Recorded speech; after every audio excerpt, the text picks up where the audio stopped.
The third edition of the Le Mans Classic was expected to be a classic in every sense of the word. It was an unquestionable success. From the participants to the organization, everything went off without a hitch.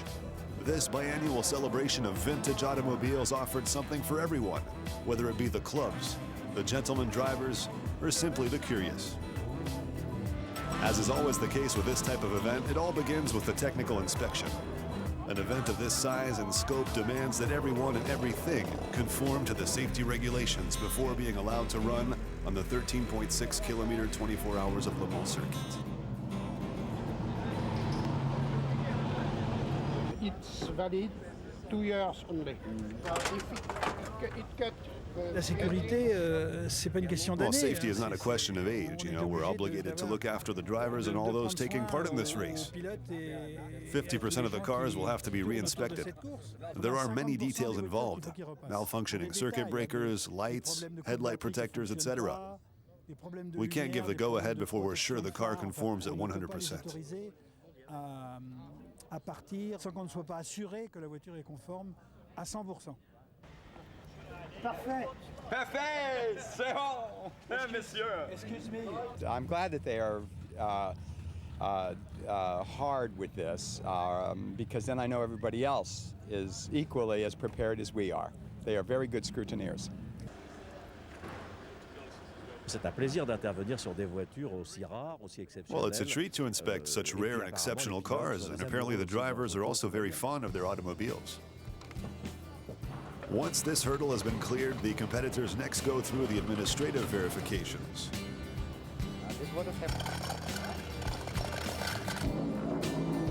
This is a terrific opportunity to spot some well-known enthusiasts. And everywhere you look, there's something more to take a car lover's breath away.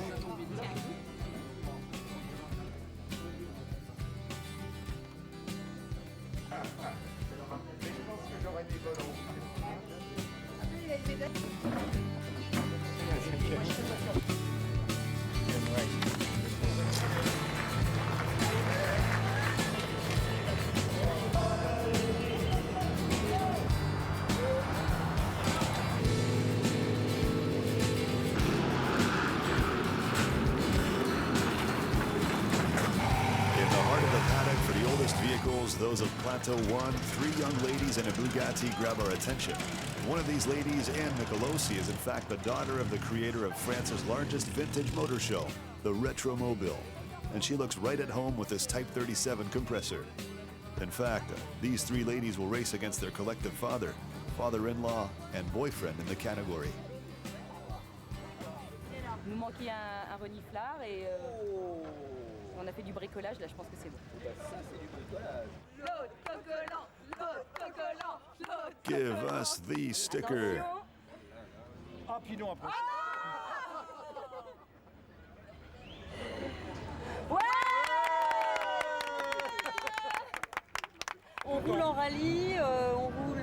Well, we compete in rally, Toutes les trois, souvent avec all les the voitures 3 of us. Et puis surtout, on va avec la voiture au rallye. Alors, We go with the car to the rally. Dans l'endurance, on donne pas mal. Parce que quand Well, we're on pretty part good in faire des endurance rallyes, situations. on fait des tours de Sicile ou des balades en Toscane. We do, you know, tours of Sicily 1000 or kilomètres Tuscany. avec les autos en 8 jours. Pour l'endurance, on a l'habitude. And so we're used to endurance situations.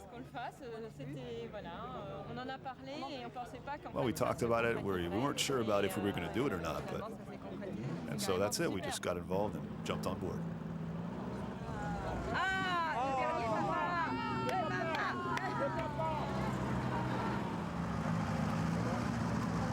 C'est le papa de qui? C'est le mien, c'est mon papa. C'est celui qui nous prête So whose dad is this? Well, it's my dad here. He's the one who lends us all the equipment and the necessary material. Non, tu la répareras pas. Ça vous fait pas peur de prêter votre voiture à des filles? Non. Aren't you afraid of lending your car out to girls? Oh, what for? No, not at all.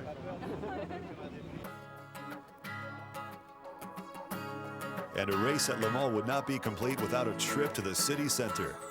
Ever since the very first 24-hour event, the Jacobin Square has been the venue for the pre-race weigh-in, and the 2006 Le Mans Classic is no exception to that.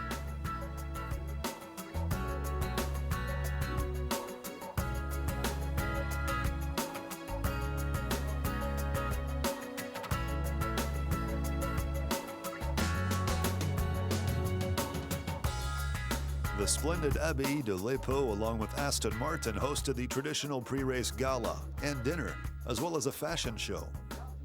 Another opportunity to meet with some of the dignitaries and Le Mans Classic organizer, Patrick Peter.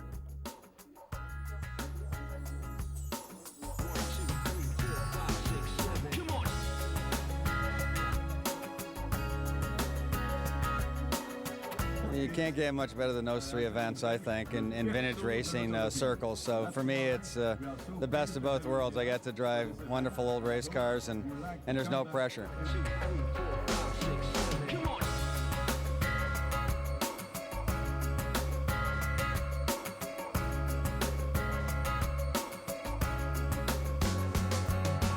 C'est la troisième édition du Mans Classique. This is the third edition of the Le Mans Classic, and we're following the same idea as in previous years. But for this edition, we have more cars, and we've extended the eligibility date to 1979, which allows cars like the Ferrari BBLM and BMW M1 to take part. We'll have nearly 5,500 cars on display in the club paddock, and I believe that's a record. This is a huge gathering for fans of the 24 Hours of Le Mans. It's not just a race, and I also think it's not an event just for automobile purists. There will be something for everyone to enjoy over the course of the weekend.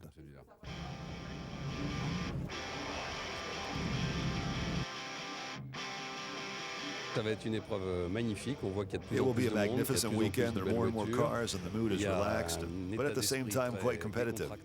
I think it's a race that'll rekindle the Le Mans myth, which is very important to all of us.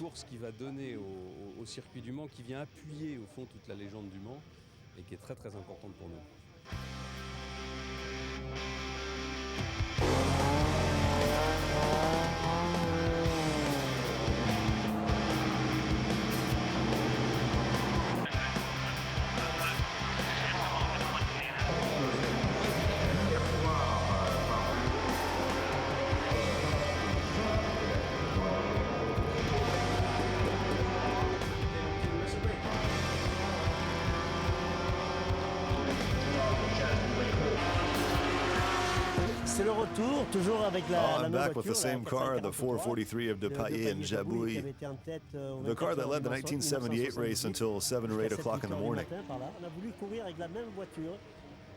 The only thing that handicaps us is that we want to run exactly as we did, but now there are a few chicanes, thus the gearing of the car is a bit too long, but Renault has gone to great pains to keep the car exactly as it was back in 1978.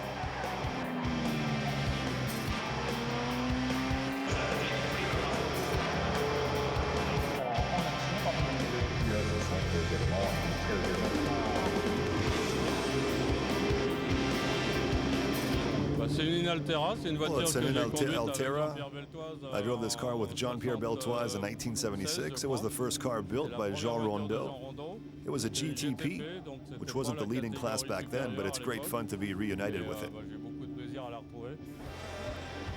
I came here 2 years ago, and I can honestly say it's a fantastic event. It's something special about being at Le Mans. Okay, it's not the 24-hour event, but the classic event's really good. There's a good crowd attendance, which always helps when you kind of feel as if people are watching you. To be here in a GT40, magic.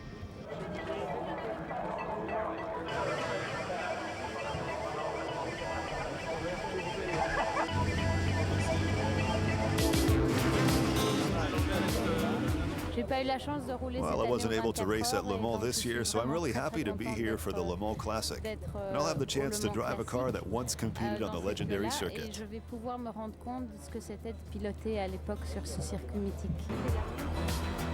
So we've heard from the stars, but to be honest, the real stars on the weekend are the cars.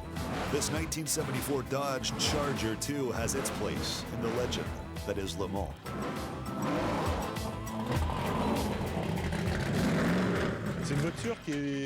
This is a very disconcerting car to drive. It's not at all a sports car nor a racing car built for this kind of race. It's a car that starts to feel right after 160 kilometers per hour. It's a true super speedway car, and it was built really for just turning left and going straight. So when you have to turn right, it certainly is a handful of work. The engine is very powerful. You could say it's a combination of dragster and locomotive. It's a V8 7-liter motor developing 698 horsepower, with 595 of them on the rear wheels. It weighs 1,700 kilograms, it has a 4-speed gearbox, and for Le Mans, it has a long stroke box, which it was equipped with for tracks like Daytona and Talladega, which allows the Charger to run over 300 kilometers per hour. But here, we're just limited to 270 kilometers per hour. Ce qui lui permet théoriquement de dépasser les 300 à l'heure, mais je pense que pour le Mans classique, on va se limiter à 2,70. Preparing such a car for this event is not an easy task, and emotions are too part of the adventure.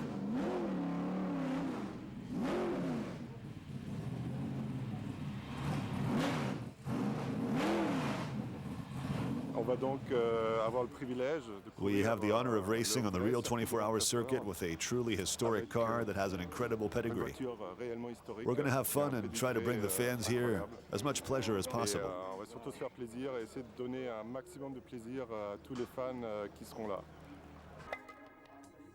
As you heard earlier, car clubs from all the brands answered the invitation of Patrick Peter.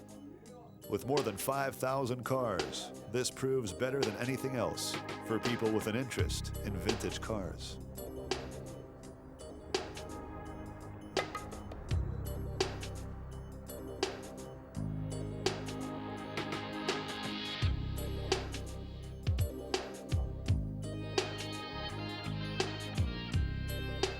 I think that the nature of this event is to bring the classic meetings to their highest level.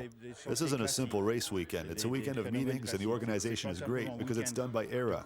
So you can see what used to be done. We can see the mixture between cars of different engine capacity.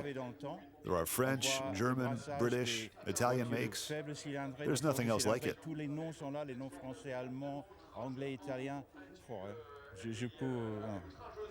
C'est incomparable.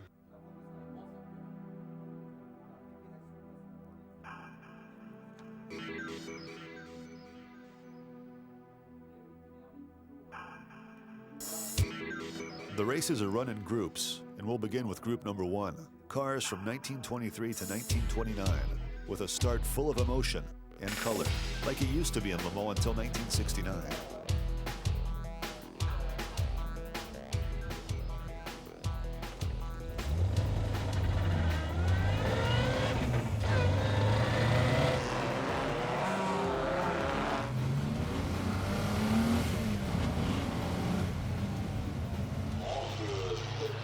The Group 1 cars will compete in 3 races over the weekend, including one during the night. While waiting for the festivities to begin, the competitors can only imagine what's in store over the next 24 hours. Each race is an opportunity for the 3 entered drivers from each car to take part in each of the 3 rounds. But the show goes on pretty much everywhere to the great delight of the tens of thousands of spectators.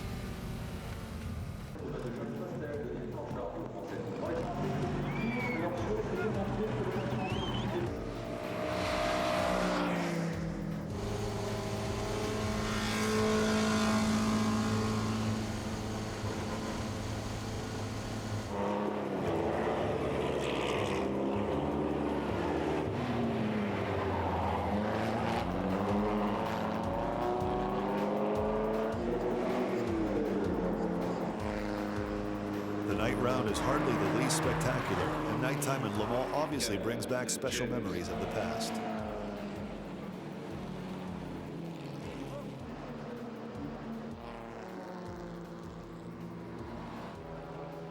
The 3 Group 1 races were dominated by a pair of Talbots entered by Richard Pilkington and the team of Diffie, Stevens, and Burnett.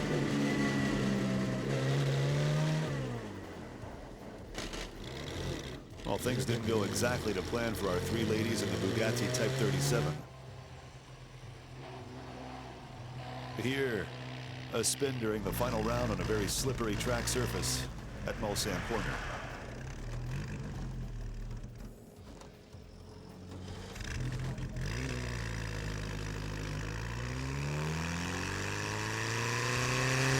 But when all was said and done, our ladies finished a very respectable 50th place in the 76 car field of Group 1.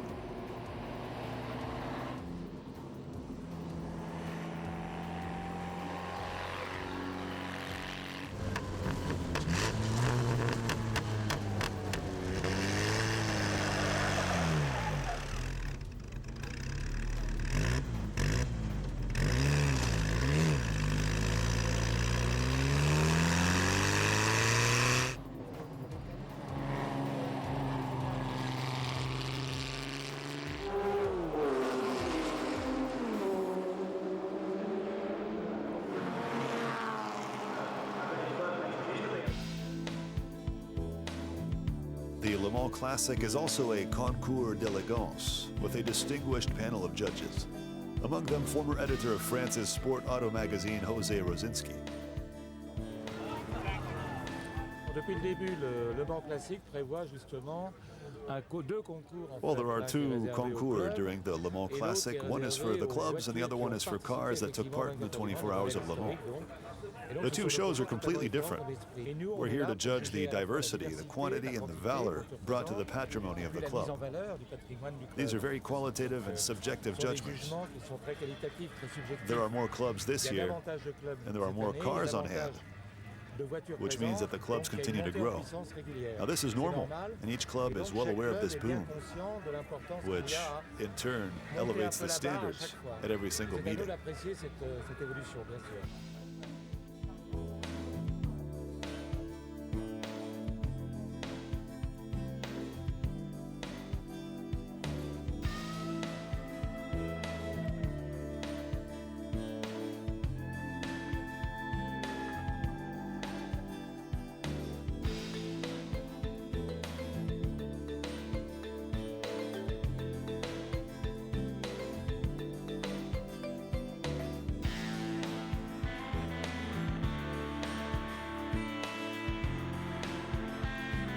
And there's also the village with nearly 50 merchants offering a variety of memorabilia for all tastes and all budgets.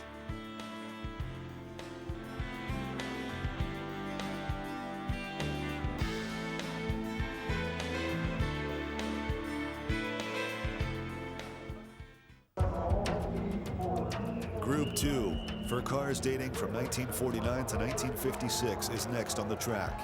And again, the start will begin in the classic Le Mans format. And here is a collection of the best images from a stunning group of cars in which the number 47 Maserati 300s of Nicolas and Henri Chambon went on to win.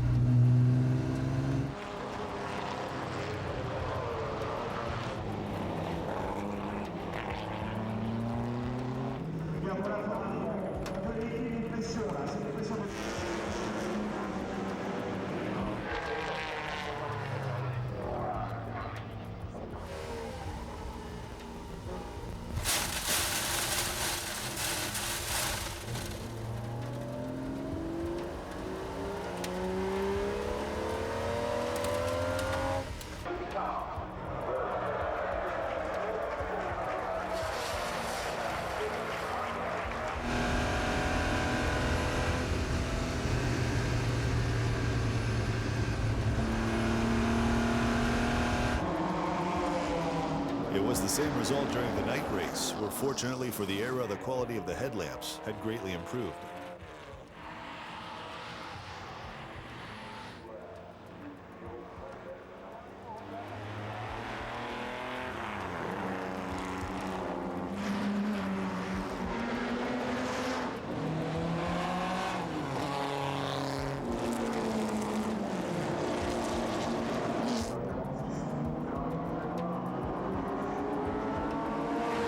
In Heat 3, it was a 1-2 finish for the Jaguar Type C. Wenneman and Bronson won ahead of Nigel Webb.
Between each group, the Le Mans Classic manufacturer partners organized drives of their new automobiles.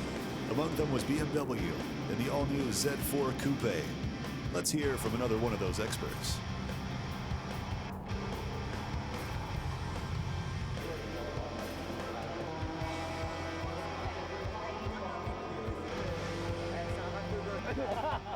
J'ai vraiment pris un plaisir, la boîte est I had a bien, great les time. The rapports gearbox is good. The gear shifts are smooth. We ran at 240 kilometers per hour. We came to the braking zones and at 200 meters and boom, we made it right through.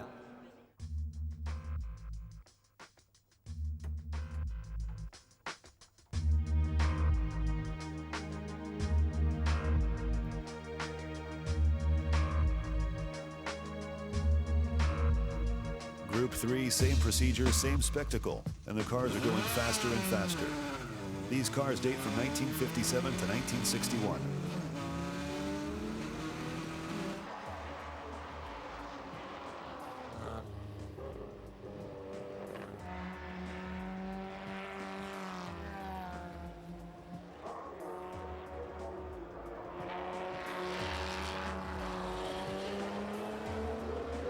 We're riding on board the Lotus of Michel Toulouse and Jean-Jacques Gravier.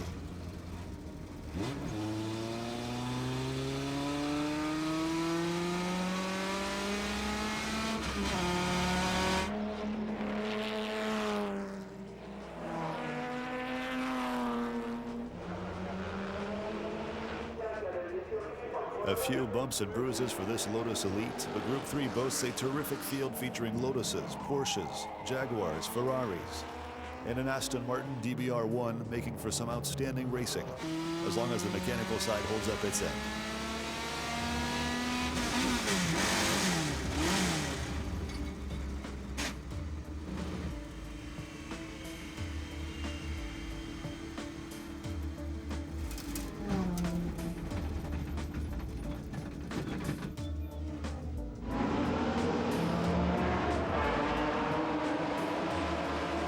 The Lister Costin of Carlos Monteverde and Gary Pearson went on to win the night race.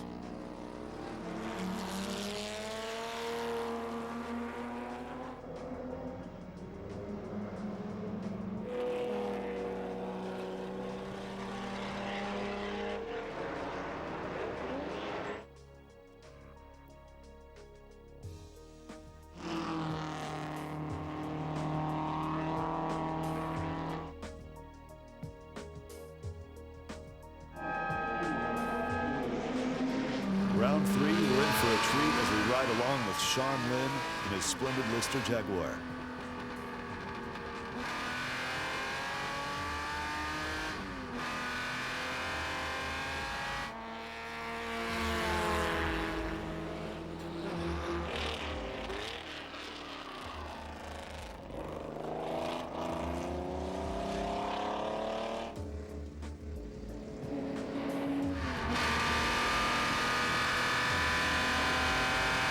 As an added bonus, we just happen to be a privileged passenger in the winning car.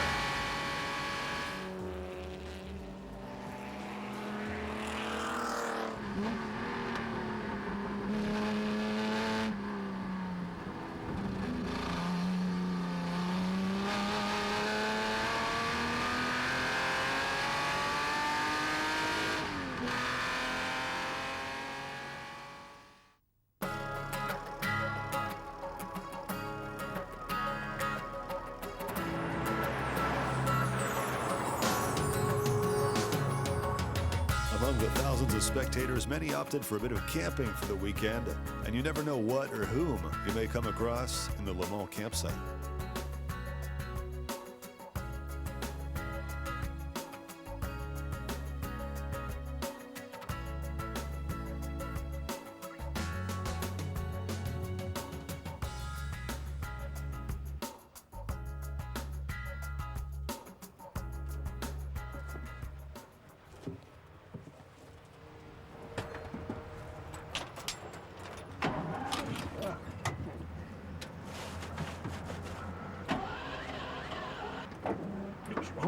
I don't drive this.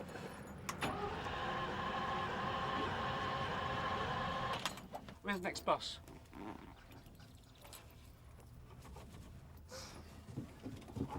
Can you give me a push, please?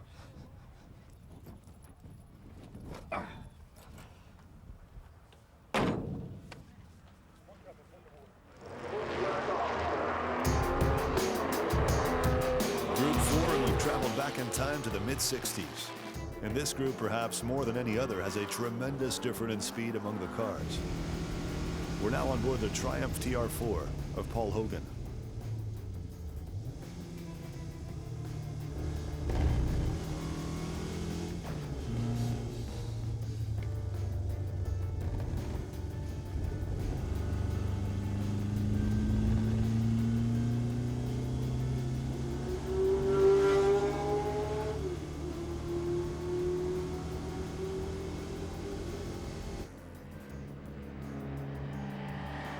An outstanding group where the car to beat is the GT40. And the win would be decided between the glorious Fords with the number 55 of Ray Belm taking the overall honors.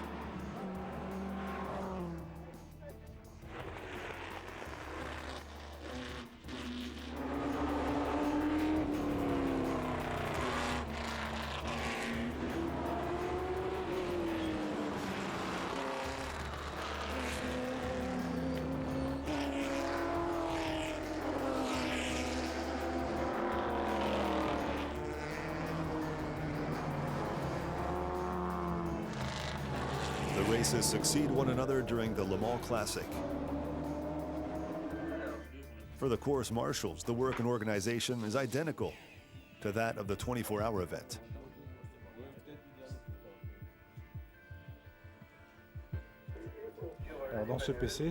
In the control tower, we, the race stewards, manage everything that takes place on the circuit.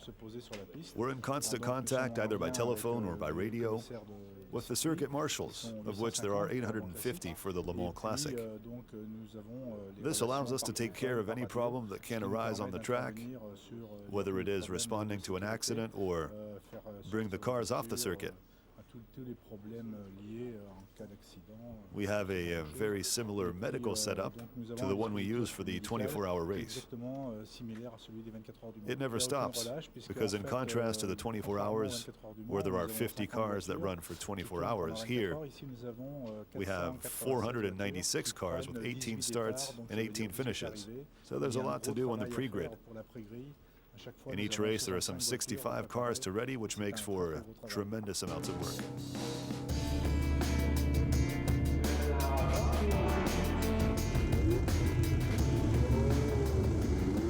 While Englishman Ray Belm went on to win the last round for Group 4, we're riding in the AC Cobra of Pascal Godard and Eric de Donker. This group is full of cars with power that can catch one out and where the speeds are quite elevated. Here are a few choice sequences.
On Sunday morning, Christie's auction house took center stage when some extraordinary machines went on the block.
êtes sûr?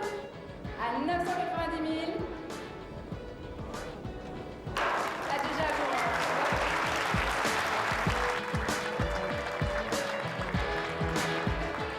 It's always a good venue for us, Le Mans Classic, and it's a great show. Had a few very interesting prizes today.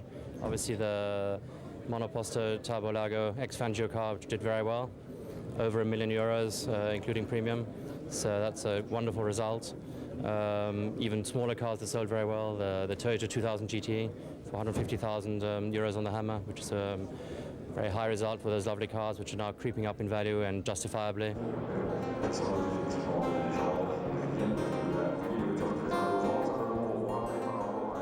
For Group 5, the start is given in the more conventional manner. And it's clear we're now in the modern era with cars dating from 1966 to 1971. And their engines are run to the limit and the brakes are used to their maximum.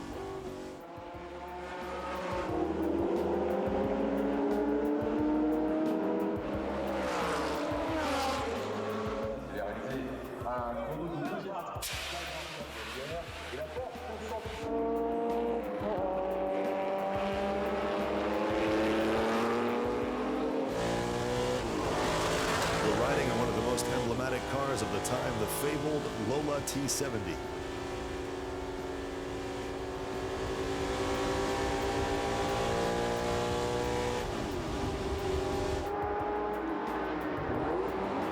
Nighttime and plenty of off-track excursions, and thankfully some escaped unharmed.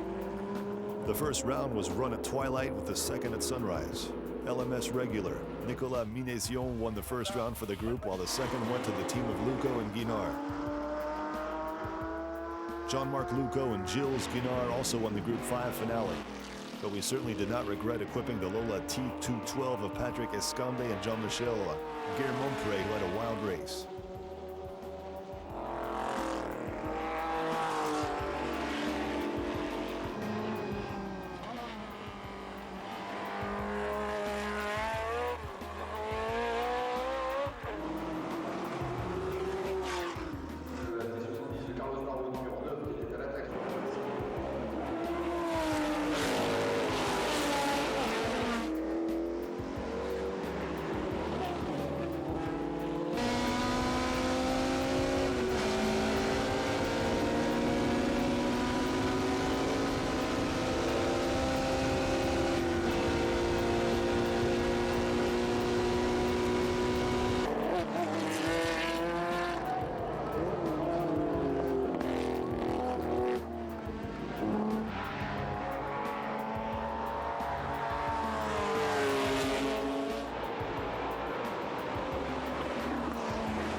There was reason to celebrate at this 2006 edition of the Le Mans Classic.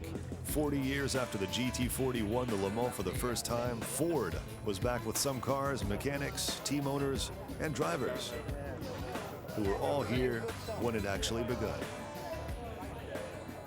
Well, the GT40 was a development done by Ford Advanced Vehicles in England in order to try and win Le Mans. The whole project was started because Ford had attempted to buy Ferrari, and there was a dispute over who would manage the racing. Ferrari was looking for investors that would buy his car company, the road car company, but he wanted to control Ferrari racing.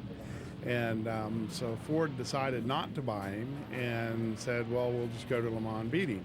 There are some things that are very good about Le Mans and some things that are very difficult, you know, when you get fog in the middle of the night and when you get close to the end and then the car breaks. It's heartbreaking as well as car breaking, you know.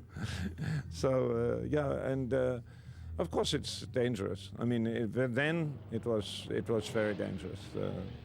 Cars are much safer now than they were. In 1966, Ford entered 3 teams: Shelby American, which was owned at that time by Ford Motor Company, Holman & Moody, which was an independent racing company, and Allen Mann, which was an independent racing company from England. And the 3 of us were given specific instructions on how to race and what to do. The Shelby team were free to do whatever they wanted to do.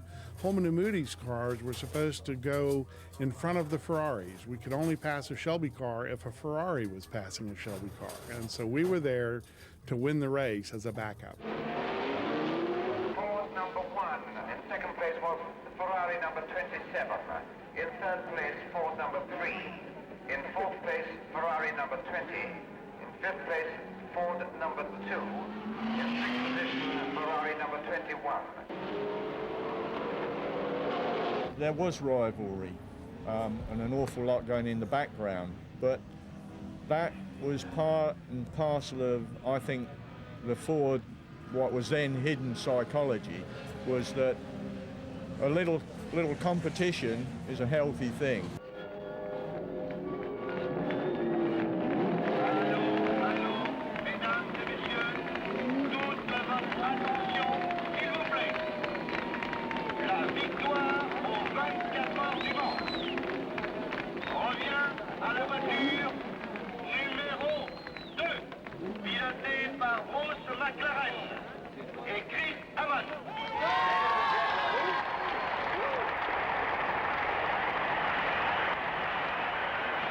We used to come here past the pits very, very fast from White House. There was no turns, and so with no chicane at the beginning of the pits, and then we came through here. This corner was very hard to take at full speed. We were doing 320 kilometers or something here. This corner, by the way, should have a name to it. Yeah. And that name would be? Well, Hangster. He died over there. Rear suspension was flopping about. He went for the skate road thinking it was a skate road. Of course, it was an earth bank.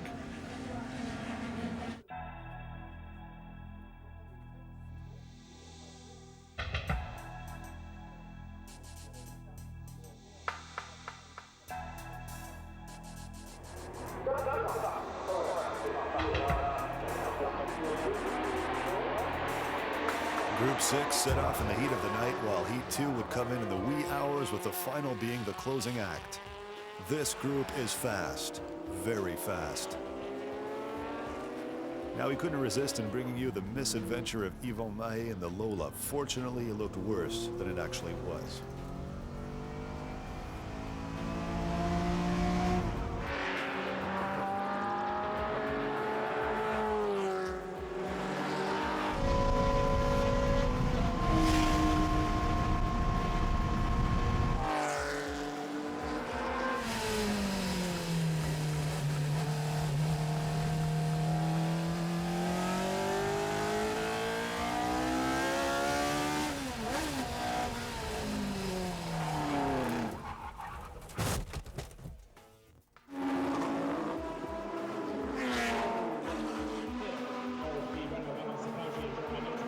John Ragnotti is on form, and he shows it winning the second heat along with teammate Alain Serpaggi, but these veterans could not stop the Porsche 935 of Jean Guittard and Sohei Ayari from taking the opening round.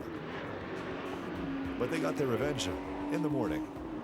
The Ozella of Lewis, Azur Strassen, had a bit of a moment in trying to keep up with this ultra-fast group.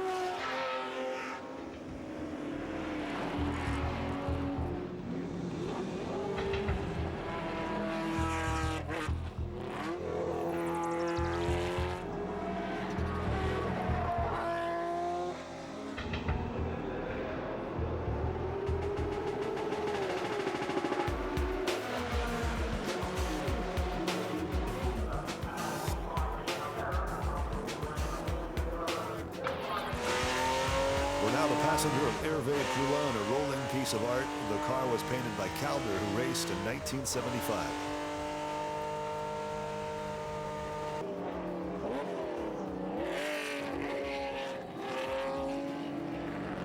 In this first heat, like we said, it was a number 24 Porsche of Guitar and a Yari taking the win.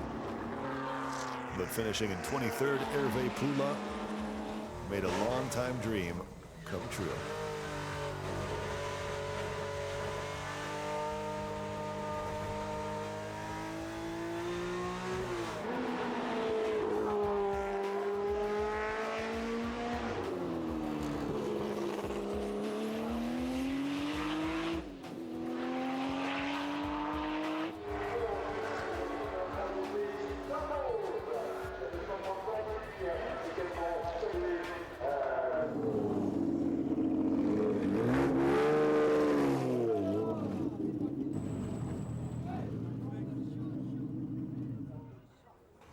Ça vaut une bonne vente à Drouot, hein.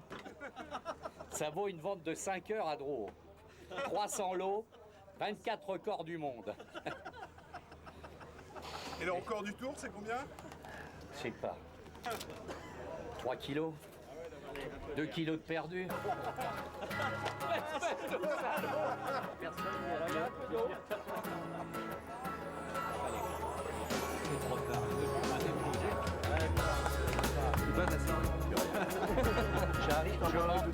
C'était un petit peu un It was challenge. quite a challenge to create this copy of the art car and allow Hervé to drive it again.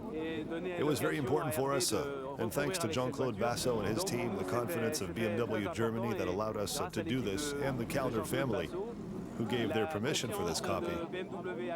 It all worked very well. Ainsi que les héritiers Calder qui nous ont donné l'autorisation de faire cette copie. Le tout, eh bien, ça a fonctionné. On a eu des petits soucis au départ, mais la voiture ensuite a vraiment bien roulé.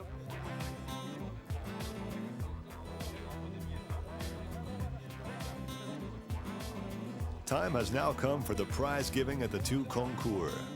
The vintage car jury had tough decisions to make because they had to evaluate a truly impressive portion of automobile history.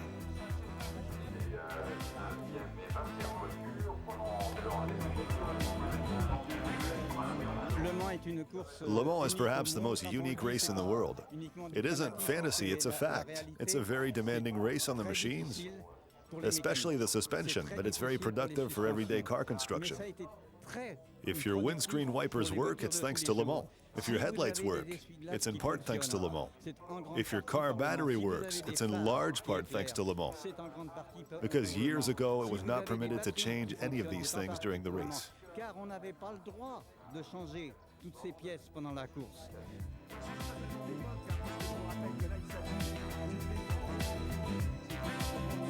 And wouldn't you know it, the GT40 that won back in 1966 won the prize for the historic cars. Another fitting way to celebrate its 40 years of existence.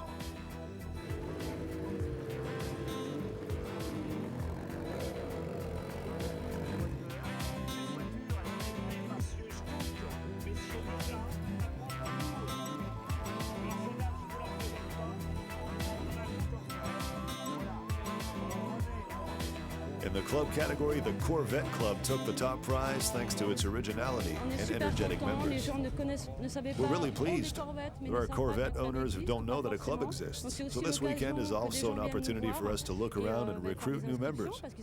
We also help out in finding spare parts in addition to making the club larger.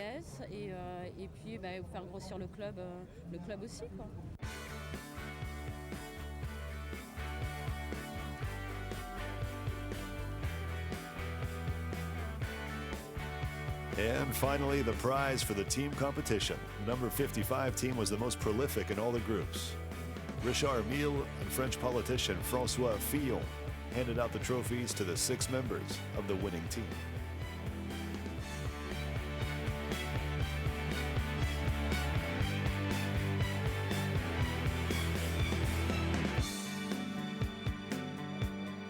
For the rest, the individual honors were handed out in the driver's tent. The podium from each group with an index of performance, standing, and driver awards for the participating makes of the event. With the many awards handed out, perhaps the biggest is for the enthusiasts and television viewers, because the 4th edition of the Le Mans Classic in 2008 promises to be even more so.